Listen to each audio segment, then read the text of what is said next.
Welcome to British Columbia. My name is Allison Ashcroft. I'm hosting this session today from southern Vancouver Island, or the home of the Lekwungen-speaking people, more commonly known as the Songhees and Esquimalt First Nation here in Victoria.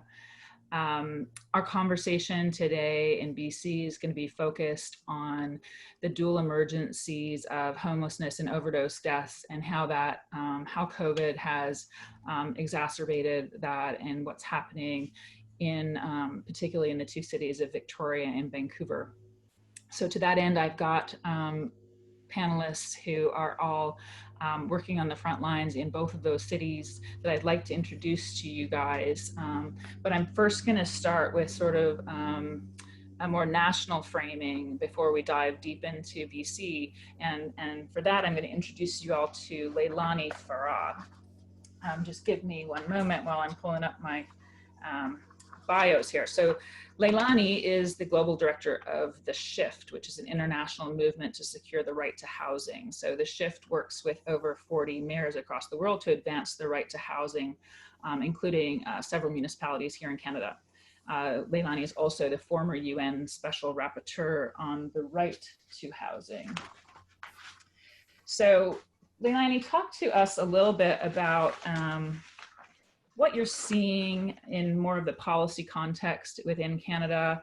Are these commitments to ending homelessness and overdose deaths purely aspirational goals in strategic plans, or is this something that we're actually committed to doing? And if so, how do you see that happening? Sure, thanks. And thanks for inviting me in. To underscore and to be clear, I am definitely not an expert on what's happening in BC. I read a lot and I talk to a lot of people, but I really wish I could stay on the whole call so that I could learn even more about what's happening on the ground there. I think you're all experts in that. I'm also pleased to be on an all-female panel. Thank you so much. That's really important these days and very rare, so thanks. Also to say that The Shift, where I'm the global director, is actually being incubated by the Canadian Urban Institute, and so we're getting deep involved in some city stuff that we might not otherwise be involved in, so it's super cool. So take my comments for what they are. They are zoomed out comments. Not on the ground local comments, but hopefully help to set the stage here. I have to say that I am in my own state of distress about how homelessness and all that it entails, including overdose deaths, how it's not being treated as the urgent and priority issue that it is. It is not being treated as the life and death issue that it is, both during a pandemic and outside of a pandemic. And when I say it's not being treated as such, I mean by all levels of government, particularly national level government, in my opinion, as well as provincial level government. I think because cities are on the front line of this, there is some sense of urgency in some cities, like, oh my gosh, what are we gonna do, especially once the pandemic hit. But I'm not seeing what I would like to at provincial and national level across the country.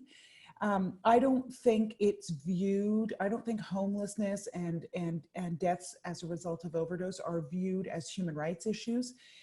I don't think they're viewed with the same seriousness as other things right now, like economic recovery, which I find exasperating. COVID, in my opinion, mandated the elimination of homelessness in Canada. And I say that because all levels of government adopted a stay-at-home, wash your hands, physical distance policy as the principal prescription against COVID-19. And the law, like I am a lawyer, but it doesn't take a lawyer with our logical reasoning to figure out that stay at home means you have to have a home. Wash your hands and physical distance means you have to have a washroom of your own with proper sanitation facilities. Physical distance means you need space. If that isn't a prescription for the right to adequate housing for everyone, including people living in homelessness, then what is? And yet there was a complete failure at national level in particular to grasp, to take their own policy and say, and you know what, folks across the country, you know what this means? This means we are going to help you eliminate homelessness. That's what should have happened. And I have to admit, I told national level government many, many times that that's what should happen. And there was a failure. Instead, what they chose to do was to pour money into reaching home, pour a little more money into reaching home, and allow cities to do what they want with that money. And I'm not saying that that money was ill spent. That money was spent on the emergency services that were required. But what they didn't do was provide leadership, vision, and a mandatory leadership vision, sorry, I should say capital funds and a mandatory position that homelessness would be eliminated. And that's what I think should have happened. So sometimes people say, oh, she's a dreamer. I am not a dreamer. This could have been done. Maybe it still could be done, but this definitely could be done. It's not a vision. It's not a goal. We are one of the wealthiest nations in the world, even in the midst of this pandemic. So we came into the pandemic as the 10th largest economy in the world. We could have ended homelessness in a coordinated strategy, and I'm not trying to cut out provinces and cities. Of course, the people who are going to do it are at the local level and at the provincial level. But there was a complete gap, omission, and absence of leadership on this issue, quivering behind jurisdictional issues, which I do not accept. If the national level government can put priority and urgency on acquiring ventilators to save lives, which they did, which is provincial jurisdiction, provision of healthcare, they could have put a priority on the provision of housing to save lives. There's no difference between a ventilator in COVID-19 and a home. So now, that being said, so that's the bad news story. That being said, CMHC has said that they want to see homelessness eliminated by 2030. They talk about it a little bit like it's aspirational. So it's up to us to hold their feet to the fire and say, well done. That's a bold move from CMHC, one of the most conservative bank-oriented bodies in the country. Well done. And we're going to hold your feet to the fire and we're going to help you. And here's what you need to do, CMHC, to make sure we at local level can eliminate homelessness. So we have an opening there. And I think CMHC needs to hear from frontline workers, to hear frontline workers say this is urgent and priority and can be solved. We also have a new National Housing Strategy Act. As some of you may know, it was adopted this time last year. And it says that it is the housing policy of the Government of Canada to recognize housing as a fundamental human right. So we have to use that to say, well, we need to breathe life into that. They are not going to breathe life into it. We need to, those of us who know this is a fundamental human rights issue. I can't think of one that's more fundamental to the right to life and right to dignity, the core of human rights. So I think it's going to be up to us. I'm not seeing movement at federal level. My job is to make segue. That's part of what the shift is trying to do in Canada, is to, segue is not the right word, but connections, make connections between local level, provincial level, and national level to get way more movement on this file. That's enough for me. Hope that was a good energizer at the end of the day on a Friday. Thanks. Absolutely, it was. And Leilani, sorry you can't stick around with us for the rest of the hour, but really appreciate your time today. And I'm sure you'll stay connected with our frontline workers here who are going to be talking for the rest of the hour in the pursuit of the work that you do going forward. So thanks very much. Drop off as you need to. So I want to introduce the rest of our panel today, or our core panelists.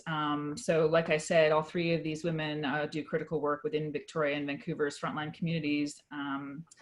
Janine Theobald is incidentally my neighbor, living here in Victoria, and she works at the Greater Victoria Coalition to End Homelessness. We also have Sarah Blyth, who is the founder of the Overdose Prevention Society in Vancouver, which was founded in 2016 due to an increase in the overdoses in the downtown east side of Vancouver. And finally, we've got Karen Ward, who advises the city of Vancouver on drug policy, and now on the COVID-19 response to the downtown Lower East Side. I think it's worth noting that Karen, in her bio, you'll see I just post all their bios in the chat, recognized as an artist and an advocate, and her work is based on her experience of poverty, mental illness, illicit drug use, as well as she does research and practice in peer-based nonprofit governance and activism on neighborhood planning, so around housing and homelessness. And since 2016, the overdose emergency, which has killed over 1,300 people in the city of Vancouver alone.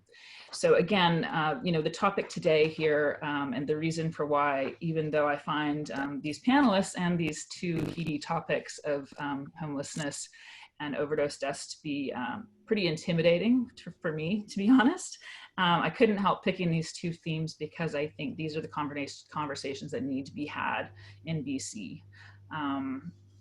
So I wanted to kick off our session first by, you'll know that Canadian Urban Institute has dropped a report today called their Signpost report, which is on their COVID100.ca website. And I just wanted to read the generalized assessment of the BC experience here as our opening. So from the report, it says, over the past 100 days of the pandemic, BC has fared the best among Canadian provinces, with only 2% of Canada's national cases, despite 13% of the population. With only 167 deaths in the province from COVID, BC has the lowest number of cases and mortality rates. So the way I want to open this up is I want to just flag that we have 167 deaths in British Columbia from COVID since its beginning. And in the month of May alone, we have 170 overdose deaths, the highest ever recorded in British Columbia's history. And there's over 400 overdose deaths since COVID began. We've also have some of the highest numbers of homelessness in Canada, with over 7,600, I think it is, something. Identifying in the 2018 report as being homeless or unhoused in some form. And the majority of those numbers are in Victoria and Vancouver.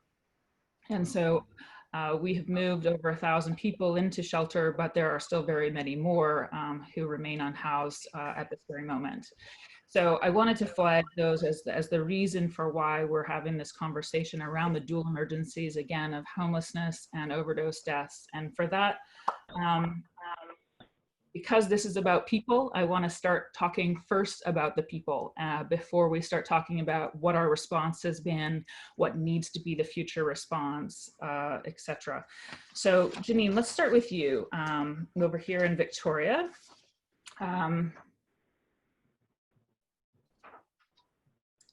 Great, thank you. Talk to me about what the people you're working with, what they're experiencing right now. What's happening in Victoria today or over the last 100 days for them? For a very quick context setting, so the coalition generally doesn't do frontline service or service provision in our work. We are a coordinating body, so we've kind of got the Little C Coalition, which is our staff group. Our core staff team, which does include people with lived and living experience of homelessness, as well as our Big C Coalition made up of service providers, individuals, and memberships across the capital region. Our organizations board also acts as the community advisory board, in regard to allocation, supporting recommendations of allocations of reaching home fundings across the region. So for us as a coalition, you know, Friday the 13th, we were having our People with Lived and Living Experience Steering Committee meeting and talking about implementation of our community plan to end homelessness, which is found on our website. It's a 5-year plan developed through a collaborative social development framework. And that our job moving into the next fiscal year was to look at implementing that plan. So we were gathering and ensuring that we were going to be able to project how we were going to manage that with the activities that have come up through that collaborative work. Very quick, we were of course hearing about COVID and what was going on with that. And then on Monday morning during our staff meeting was when, you know, we learned about the declaration of this emergency. And I too would absolutely argue that we are in a triple state of emergency with homelessness is, you know, people experiencing homelessness in the province of British Columbia have a life expectancy of 44 to 49 years for those experiencing chronic homelessness. And that is absolutely an emergency and should be treated as such, and compounded, of course, by these the drug supply poisoning crisis as well as COVID. So really that's where we were at that time. And very quickly, none of us knew what was coming or what to expect. And we didn't know if the person standing next to us on the street had COVID, and our vulnerable populations, many of whom have health challenges, were at risk of getting quite sick if they were to catch the virus. So what we basically did was we were just starting collaboration with all our partners at the different levels of government. So that would be the city and the province through BC Housing, looking at how to create a vulnerable response plan. At the same time, agencies were shuttering to be able to create space for people to social distance and wash hands and take care of themselves, as mentioned earlier.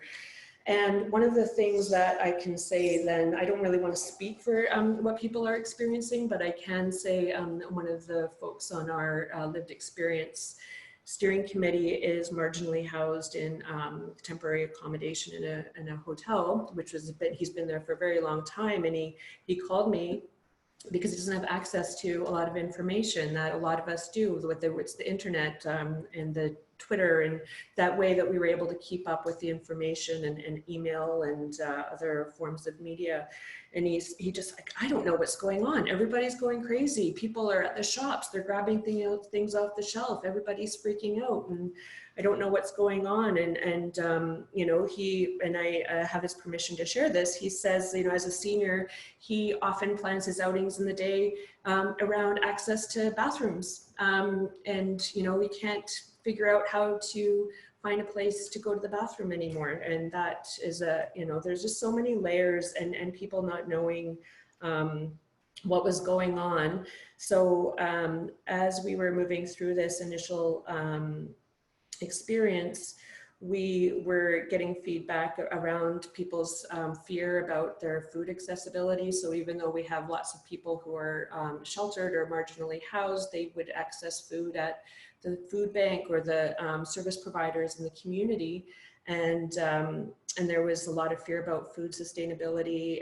Lots of people didn't know what was going on. So what we did was created a one-page document that outlined what was COVID, what were the symptoms, how to prevent, and then some tips from our lived experience staff members around, you know, panhandling and binning and different avenues that people might not think about how to protect themselves from what we felt could be a virus around every corner.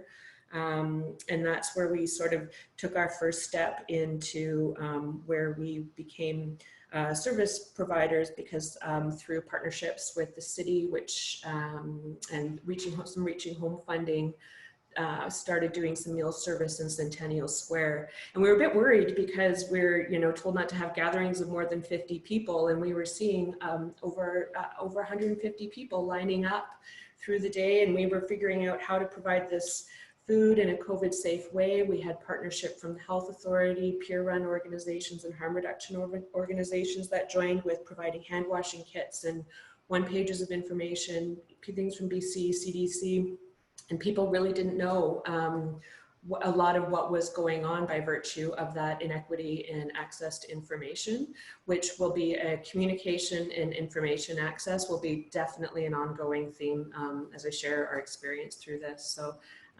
yeah, I think that's it for now. Great. Yeah. Thanks very much for that. And yeah, I would echo, I mean, just as somebody who lives in a neighborhood that's, you know, a block or two off the 900 block of Pandora, it became really apparent in those really early days to me, who work at, you know, I always work at home, that, you know, just simply access to water to fill up your water bottles, and access to broadband or access to the internet and access to a phone to be able to call loved ones during a really scary time, just really amped up the anxiety to a whole new level, for those who don't have the privilege, you know, that I'm sitting in right now. So thanks for that. Let's move over to Vancouver across the pond. Maybe Karen, let's start with you, and then Sarah, you can jump in. Let's focus on drug users who may or may not be unhoused. What have the clients you serve or the people you're working with, what have they experienced through COVID in terms of maybe say access and affordability of drugs? Just for those who aren't as fluid in understanding how people access their drugs and such. What was going on in those early days, and what did you see, and what's the impact of that to those to drug users? Well, I think first, and of course, just as was said, I think the first thing was a significant cloud of uncertainty. I mean, no one knew what was going to happen, and as with every facet here, the point is that no one actually knows what's going to happen. The sense that the fact that no one actually knows what's going to come of this, what the progress of COVID is, because it's a novel virus. It's brand new to everyone, and that's the problem. Is a huge, it's like everyone. In a lot of senses, people were saying that now everyone, it feels like a down and out drug user, because no one knows what's going to happen tomorrow, or if there is one. And I think that was I heard that from a lot of people, and that was, I think, a really key kind of insight. And that was one I really wish I could have had the time to convey to the general public. That this is how the uncertainty that people felt with not knowing if they could have any toilet paper, and what was going to happen with their particular concerns, was how people who are in this particular situation feel all the time. That level of uncertainty, that level of fear. So I think that was a kind of a starting point. As far as the drug supply, I think it's pretty obvious. I mean, we have not in the neighborhood had a single COVID death, but we've had a lot of people have died. A person a day has died of an overdose, and the associated and then add into that all the other ways people have died, and there have been a lot of deaths. Primarily, I think, because people have been hesitant to seek medical care, and there's a couple of reasons that have contributed to the overdose deaths, but primarily it's the supply, which is at first there was very little change, and then there was a very marked kind of increasing contamination, if you like. There's a few reasons for that, but the first one, of course, is that the illicit economy is still part of the global economy. We just don't measure it, and those borders are still closed. All kinds of transit and transportation have been really not just disrupted, but take a really long time, and it's become very complicated. So add those problems in with the fact that it's illegal, and that there's always a risk, the additional risk of interdiction. There have been significant changes, and I think that the provincial coroner cited the most. She didn't make it really clear. Like, I don't think it was as clear as perhaps it needed to be, but the fact is that production has become domestic in Canada, and there's, you know, it's and that's so that's and that's the, like, from production to consumption. It's all within the country or within the, possibly within the continent. There's inexpert laboratories producing the synthetic drugs, and they're not. What seems to be the case, and this report was only released last week. What seems to be the case is that the chemical compounds are not as, I guess they're not as well mixed. So there are concentrations of fentanyl that are extremely high. This was just discussed last week in the monthly coroner's update, and that's very alarming. And that is to say, this situation is only going to get worse, and the solution is a safe supply and broad safe supply, because I mean, I really do shudder to think of how bad this could get. Understood. Thanks, Karen. And we're going to move to some of the response that's happened so far today, and what you think is required as next level response over the course of the next 100 days in particular. We're going to get to that in a minute. Sarah, do you want to add anything to that in Vancouver and what you're seeing through the Overdose Prevention Society? Yeah, I mean, obviously, I pretty much live, but anyways, I'm in the poorest postal code in probably Canada, working. We have the Overdose Prevention Society. We see up to 100 people a day, or hundreds of people a day actually. And, you know, we've just had, like many of them were in the category of isolation, but they couldn't isolate because they had no housing. And so it was just, you know, a very stressful situation at the very beginning, especially because we didn't, you know, they were being told to isolate if you had COPD or you had, you know, immunity system problems and everything else, but they weren't able to do it. And so we were really panicking in how we were going to do the social distancing thing for people that were most vulnerable, and also people that are vulnerable helping each other, because a lot of the people that actually do the work and are the heroes are also the people that live down here. And so making sure that not putting people at risk. And so it was a very stressful time. It continues to be very stressful. We, you know, yesterday morning started, even before we started our day, we had a guy almost bleed out in the alley. We had to help him before the ambulance got there, and then we had an overdose happen just at the same time. Thankfully, because of Karen, we have a bathroom, and we have a bigger space outside so people can social distance. So we've been able to get some extended space and some of the things that we need to actually survive. But really, it's really hard going home at the end of the day and knowing that some folks that even volunteer with us don't have a place to go. You know, they come in and they save lives every day, and they have no housing. I'm really, you know, upset at the federal government for not really stepping up to get them housing. Everybody, it should be a right. I can't believe that it isn't. It obviously isn't, because people don't have housing enough. So yeah, I think I'll leave it at that. Karen said mostly everything that needed to be. Let's talk about response though. What have you had to change in the way that you provide services over the last 100 days? You know, from what was normal before. You know, nothing's been normal, I don't think, in terms of the downtown Eastside for a very long time, and particularly related to opioid deaths. But you know, pre-COVID, what have you had to shift, or what's changed in the way you deliver your services? You made some reference to the assistance that Karen's been able to get for you guys from the City of Vancouver in terms of access to just basic washrooms, but what else have you had to do? Well, I mean, I have to say that, you know, we couldn't have any more stress in our lives on the front line.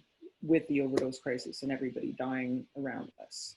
And so unbelievable to think that there'd be any other stress that could possibly come our way. So, I mean, that just for starters, what are we going to do with this? How, questions about what we do and trying to figure out along the way how to approach it so that people aren't at risk and vulnerable, that they get proper housing. We had to adjust some of our services for social distancing. Some of it, we had to sort of scale back to figure out what we were going to do so we wouldn't put people at risk and educate people. And our job just got, 10 times amount of work, and then a bunch of services shut down. So we became a bigger key point of where people come for services, information, food, clothing, just more services we were providing and just getting the information out. Thankfully, a lot of the community groups came together with the help of the city and Karen and formed, a couple different groups, the Downtown Eastside response, but also Ceres had a group that pooled resources, brought community groups together from the Downtown Eastside that hadn't been together, and they started to work together to develop a plan on how to get people water, all the things that they need, bathrooms. We had some tragedies along the way. Obviously, people don't need the stress in the middle of a crisis. I'm not entirely sure what more to say, except for, it's been a very, very, very stressful time. And it's unbelievable what people have to go through. I can for sure say that we're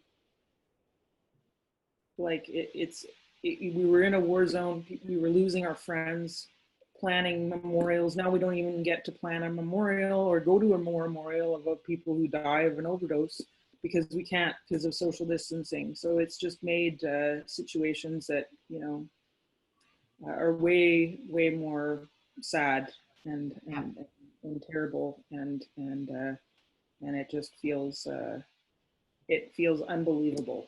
So, but the community has come together and helped us in a lot of ways. So, Karen, thanks very much, Sarah. Karen, before we move back to the island for a second, you are the, and correct me if I'm wrong here, but it seems as though your role is to be that liaison between the Downtown Eastside and the city of Vancouver. Go ahead, are you going to correct me on that? It's to listen and figure out what people are saying on the street in a lot of ways, and get, because we have no, one of the things that, we have no print newspapers, that people can access anymore. And of course we had to close the community center. So and people can't gather. And this is a neighborhood where a lot of communication takes place person to person. So, right. And getting, so listening to see what people are talking about, trying to get accurate information out, giving it to reliable, well-known, trusted sources is very important. And circulating it. I think that was the main thing that throughout, and it's going to continue to be, is finding ways for people to communicate. And I should add that the lack of digital access, for over a year, I've been trying to talk to BC Housing and to the government about just making Wi-Fi or broadband access in social housing shouldn't be something you need to make a big explanation for, but that's absolutely necessary, as well as just acknowledge the point that Leilani has made for a long time about it's not just housing, it's adequate housing. I mean, one of the other things that we did right off the hop was getting in our private SROs. The ones that are, the ones that are, we needed to get those cleaned, and they needed to be cleaned regularly and professionally. because, I mean, the owners weren't keeping them up to anywhere near the standard to be remotely sanitary for people in this situation. And there was some blowback on that, because why are we helping slumlords?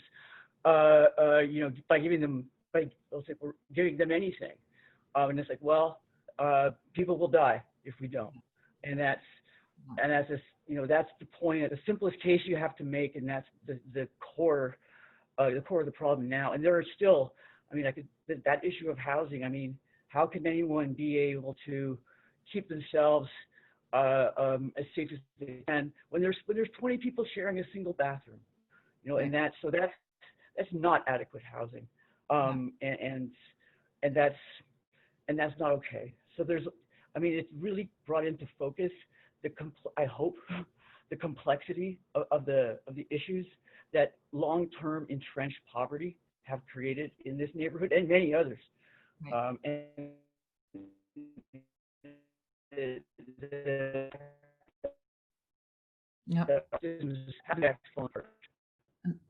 going to cut in for one second. Let me cut in on you for a second, Karen, because your voice is cutting in.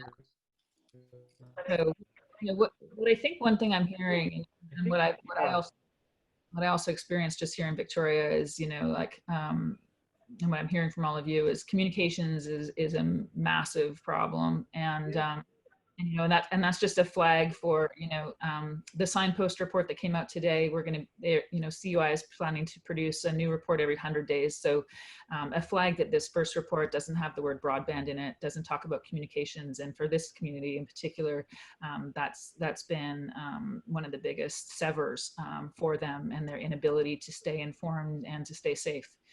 Let's move back to Victoria. Let's talk specifically about some of the moves that have been made around housing. So, you know, for those of you who are tuned in that are not from British Columbia, I'll just flag a couple of key dates that have occurred. So on April 25th, the province of BC said that we needed to get people in, those who were experiencing homelessness, we needed to move them into designated outdoor temporary shelters so that they could be able to receive some of that in-reach supportive services that was no longer available through the facilities that had been shuttered.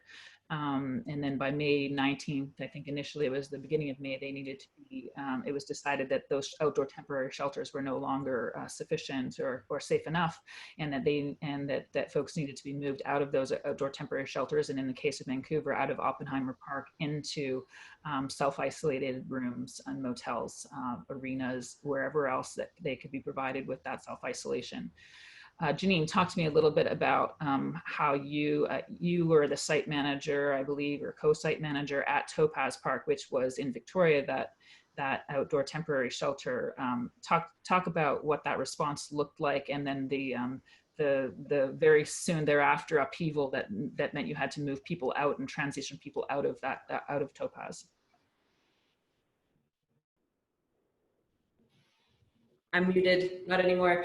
Yeah, I think that one of the key aspects, and I'm hearing that from my co-panelists too, is that collaboration aspect. And across the sector, I come from a health background, and I have never seen such action taken between the city, the province, the health authority, the service providers, peer-led agencies. And at times it seemed achingly slow, given the pressures being faced by individuals experiencing homelessness, hunger, fear, not having access to the panhandling that they would, and that network that Karen was mentioning, just about the spaces to gather and communicate. So it was at times, it felt like a snail's pace, but in fact, the mobilization of the site, creating enough access to washrooms and then the showers being opened, and the city making outside hand washing stations and providing services to clean the showers in a up to COVID protocols. the volunteers. We couldn't keep volunteers away from the site. We had to create a schedule and really work with that. We had to support individuals to be able to provide donations in ways that were COVID safe as well. So we just had this massive mobilization happen. We had health services on site, we had harm reduction on site, we had consumption sites, we had physicians and nurses that were able to provide safe supply prescriptions. We had pharmacies coming on site with prescriptions for individuals. A lot of amazing collaboration with the support of local and provincial government that brought those services in a way, as well as food. We had the Boxes of Hope program, which was an endeavor that through some of the emergency funding and facilitated by the Downtown Victoria Business Association, where restaurants were bringing in meals that were prepared in, again, within COVID protocols to ensure that people were safely consuming, and we were able to employ people with lived experience to be the food distributors. There just were so many layers and of levels of collaboration and output that came in such a short time, and not without other challenges too of tragedy experienced as well.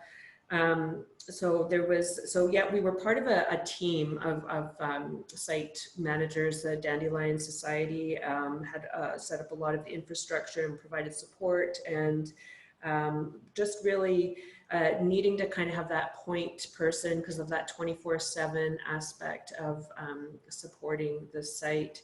So the model that continued to evolve came out of that ground where we did not, the ground was moving, everything was happening so quickly. And it was, even as humans, it was, we had our own personal lives that we were struggling and not sure with what was going on. So it was a really intense and amazing time. And then as we settled into that experience, we got word that and in the middle of that too, I just want to acknowledge that the City of Victoria, from the get-go, the Mayor of Victoria was saying that we need to get people inside to be able to self-isolate. The encampment was created in response. It wasn't a tent city. A tent city sort of organically grows and the community develops around that.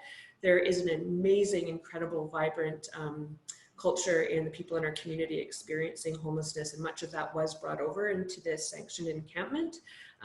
But it was definitely very quick, and the engagement wasn't always as thorough, and that time taking for relationship building that is so key to doing with and not for. So then, yes, the announcement came, and the mobilization of further sites beyond the 35 that the city had funded just happened so quickly. And this was a great thing to be happening, but it was also during a very taxing time for resources and capacity within the service sector. And we had a lot of, our principles around choice and housing first models.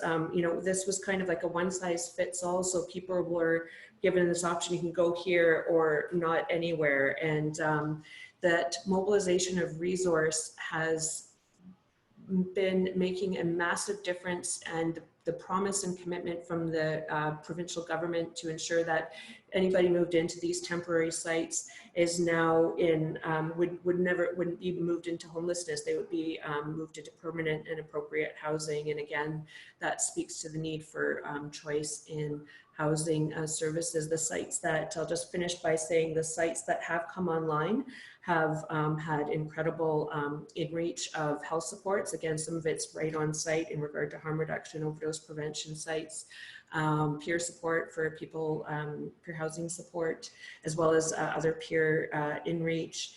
There's housing support workers, primary care in-reach as well, and continuation of some of that safe supply access, which has been incredible. And we're seeing a lot of really positive results.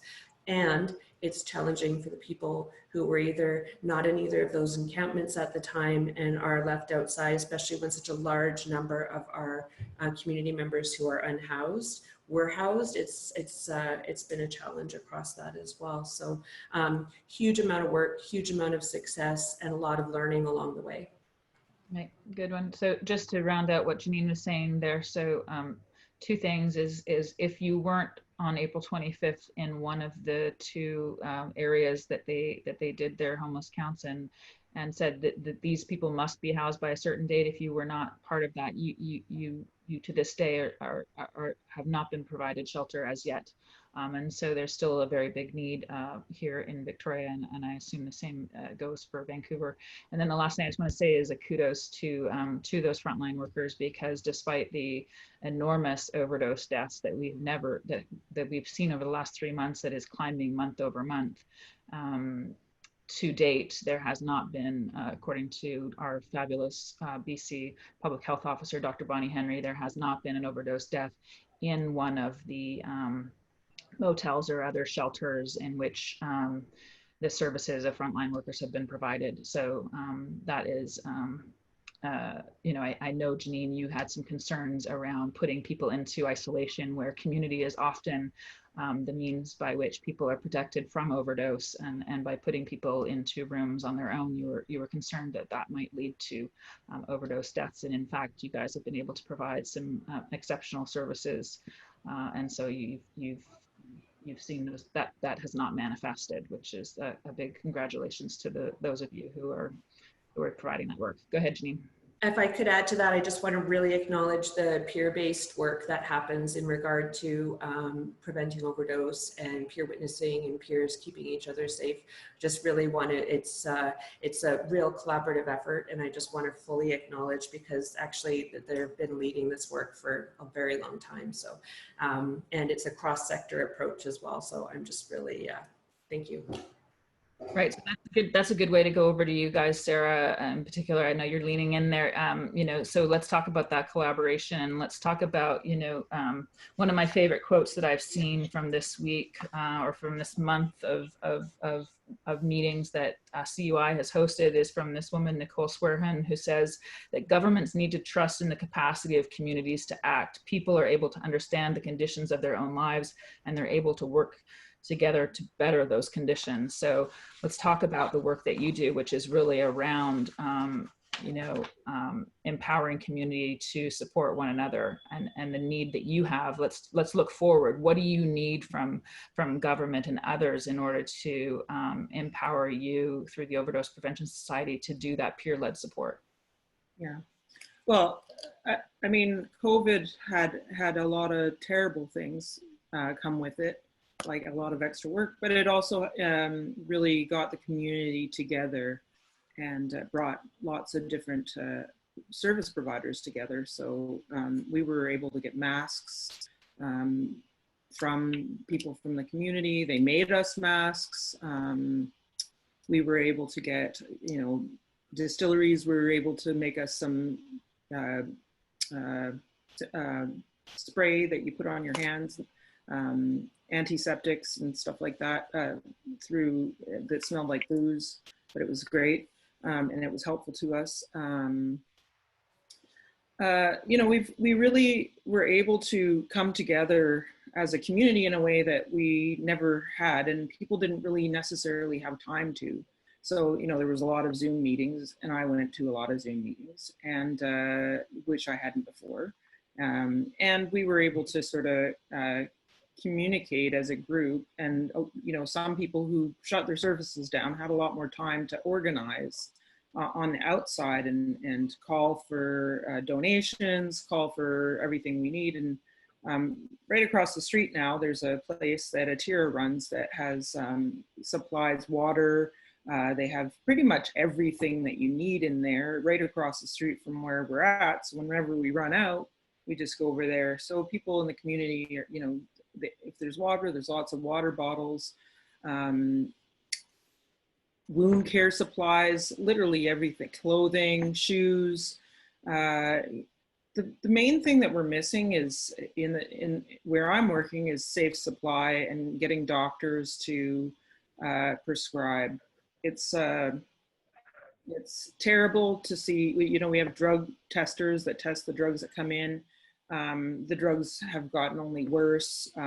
We're seeing all kinds of awful stuff inside the drugs. The benzodiazepine that is in the drugs now is literally. Talk about that. It's like, so just because I want to make sure you're getting your chance to talk about what do you need. So we've got safe supply legislation in place right now. It's not necessarily necessarily permanent. Is that the move? Do we need to be making supply permanent? Yeah, absolutely. That's, I mean, I didn't even think of that it shouldn't be permanent. I thought it was. So, you know, Karen, do you want to add to that? Yeah. It's not legislation. It's just guidelines. It's not permanent. The federal government has a sunset clause actually at the end of the summer. It does need to be made permanent. Actually, and they're doing this. I mean, drug policy is it's contentious because no one actually wants to change anything. No one wants to end prohibition. You mean, what are we going to do? Defund the police? Yes. So in the federal government has a jurisdiction over drug policy, over substances through the Controlled Drugs and Substances Act, which we should rescind. It's a mess. It makes no sense. It's actually founded in the Opium Act, and it's founded in racism and colonialism. Let's just get rid of it. And we need to eliminate the distinction between drugs and drugs. We need to.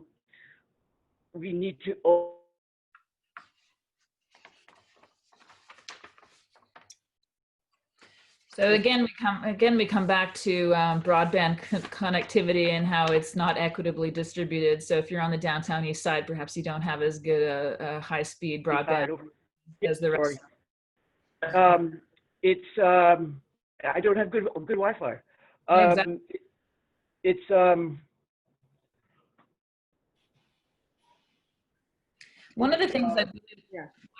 One of the things I really liked that you caught me on, Karen, earlier was you called me out on my terminology, and it's terminology that, you know, I didn't make up. I'm just speaking for, you know, and repeating what I hear from Dr. Bonnie Henry and such. And when she's talking, she talks about the overdose deaths that we've seen in the month of May, and she's referring to the opioid epidemic or the opioid crisis. And this is what we've been talking about, and FCM has it in its policy advocacy language. We talk about the opioid crisis. And you corrected me and you said, it is not an opioid crisis, it's an overdose crisis. Crisis. Do you want to explain the distinction there and why it's so important? Well, it's not you say, when the media in particular says opioid crisis, the focus then is on a drug, a substance. And actually saying it's an opioid crisis does a lot of harm to people who are prescribed, who have been pain patients. There's a lot of harm to their access. And it sets up a substance as being the cause, which is simply not true.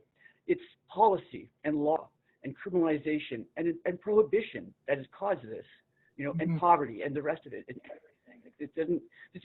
This isn't a natural disaster. This isn't just something that happens. This isn't a virus. You know, this is an unnatural disaster.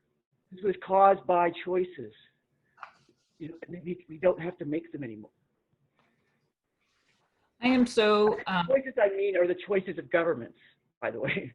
Yeah. Because, you know, this is an overdose death is like the consequence of a collapsed system. That's right. So I think, you know, all of you have made points, and I think when I've talked to Janine in the past too, the same is true of homelessness. It's not about a lack of homes. It's about all the root causes that lead people to be unhoused. And housing, you know, and we need homes. Yeah, well, yes, true too. So I have to push it over to Mary in a minute. I knew I was gonna feel like we didn't get to enough. I am so disappointed that we didn't get to more. I really hope that you guys will come back for a future conversation. This is such an important conversation for all of Canada, but in particular for British Columbia and Victoria and Vancouver. The last thing I'll just say, is to close back to where Leilani said, which is we need leadership vision, we need capital funding. You guys need way more capacity. We need a lot of capacity and support and stable, certain funding into those frontline organizations. And we need some mandatory positions around eliminating homelessness and eliminating overdose deaths through safe supply and decriminalization. And the Director of Emergency Management from Saskatoon on an earlier session today, Pamela Golden McLeod, said, "There's no excuses now in easier times." Yeah.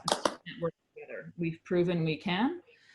And she was specifically making reference to the Interagency Response Group, which is a coalition they've created during COVID of over 50 community organizations who have been working closely with the city. But her point is, we have shown that we have no excuses. It's not about whose jurisdictional authority it is or whatever else. We've proven we can, and in easier times we must. Mary, over to you. And thank you all so much. Karen, Sarah, Janine, I really appreciate your time. I know how busy you are and how valuable your time is. Thank you. Thank you. Thanks, Allison, and thanks also to Janine, Sarah, Karen, and to Leilani, who made a cameo appearance there at the beginning. I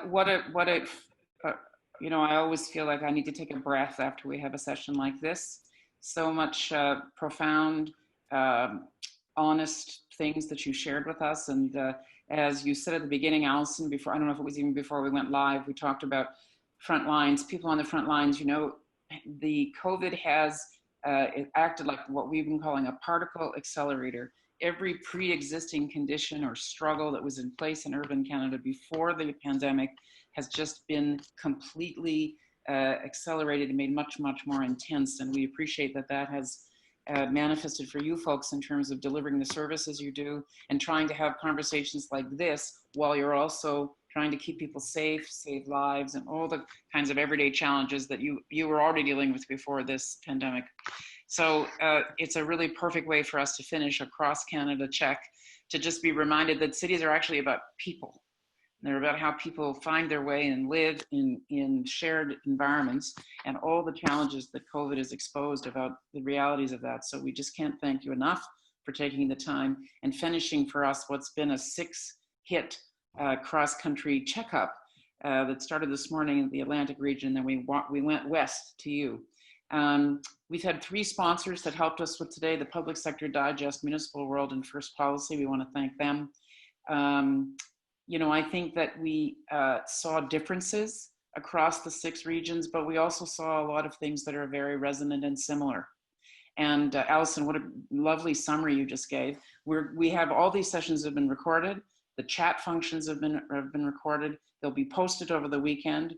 I don't think anybody believes that there are any quick fixes here, but at the same time, as you just highlighted, there are no more excuses. All the things that challenge us now are just right in front of our eyes, and we've just got to come out of this and address the systemic causes. So I want to thank also, I think there have been 40 panelists across the country today, for which we're grateful, including you folks. Also, we have regional leads that I want to acknowledge, like Allison, thanks Al, Robert Plitt in Calgary, Michael Champagne Michael Redhead Champagne in Winnipeg, Catherine Craig St. Louis in Montreal, in Gatineau, Karash Rad in Halifax, and also Ariel Kayabaga, who's a city councillor in London, who brought us together with a bunch of city councillors across Ontario for an equally, I would say, an equally serious session. Each of these sessions have had their own flavor, and they've had different perspectives from the different vantage points that you each bring. It's been a tremendous addition to hear different perspectives and different domains that you each occupy. Next week, we have 4 more city talks, and they're going to echo a lot of the things that you raised today. So Allison's coming on one on Monday morning, which is going to be what have we really learned over the 100 days from our city talks previous to this and today, and also this important report that Dr. Kate Graham pulled together with hundreds of volunteers and contributors across the country called Signpost. Over the weekend, in your spare time, everyone, all the listeners, please consult that report. Not an easy thing to digest. And you're quite right, Allison, broadband's not there. Volume 2, broadband will be all over it. I can assure you. I can assure you. And so please read that report. There's a lot to digest, as I suggested there. It's going to take us a while. The other thing is that also, that's at covid100.ca or at canurb.org. You can find it in either place. The other thing is posted there are 100 tangible actions from all the people that have done city talks over the last 15 weeks, including you, Allison, and smart things from every one of them, suggesting actions that people should focus on. I think when we're feeling helpless, which you can sometimes feel after you have this kind of laid out in front of you, it's good to just look at some tangible actions and see what people are suggesting is one thing, just one thing that we can be focusing on that helps us move forward. Last thing I want to do is I just want to thank the CUI staff. Emily and Gina have been on from the crack of dawn this morning, and while they've been doing all the orchestration and all the things that we benefit from, and those of us that are on Zoom calls and webinars know that really these two are really superb at what they do. It's always seamless, and so I want to thank them because they've hardly moved. And also we have volunteers and staff, and we have students, and we have interns, and we have partners, and we have senior associates, and we have senior fellows like Leilani. And all of you have been so important to us raising the voice of urban Canada, the real voices of urban Canada over the last 100 days. And we aren't going to stop. We got to keep those voices coming. So, you know, it takes a village. It takes a lot of villages to build our cities and to build our communities to be just and resilient and vibrant and all the things that we want them to be as they emerge from them. So next week, Monday, where have we been for the last 100 days? Tuesday, part 2 of how do we respond to anti-Black racism in urbanist practices and conversations. This is Jay Pitter's session with the same 4 guests that were with us 2 weeks ago, where we had 2,000 people tuning in. Again, Tuesday at a different time, 11:30. Join us then. Thursday at noon, we're going to talk about what do cities need to lead the recovery with the head of the newly appointed CEO of the Federation of Canadian Municipalities and the chair of the Big City Mayors Committee for FCM, who also happens to be the mayor of Edmonton, Don Iveson. And then on Friday, we have a really interesting treat. We're going to have a one-on-one with Mayor Latoya Cantrell, who's the mayor of New Orleans, who's been through a lot of these things. She was a community organizer through Katrina, and now she's the mayor. And she's going to bring us a perspective on all the complicated things that New Orleans has to have to survive in its 300 years of existence and what it's now dealing with.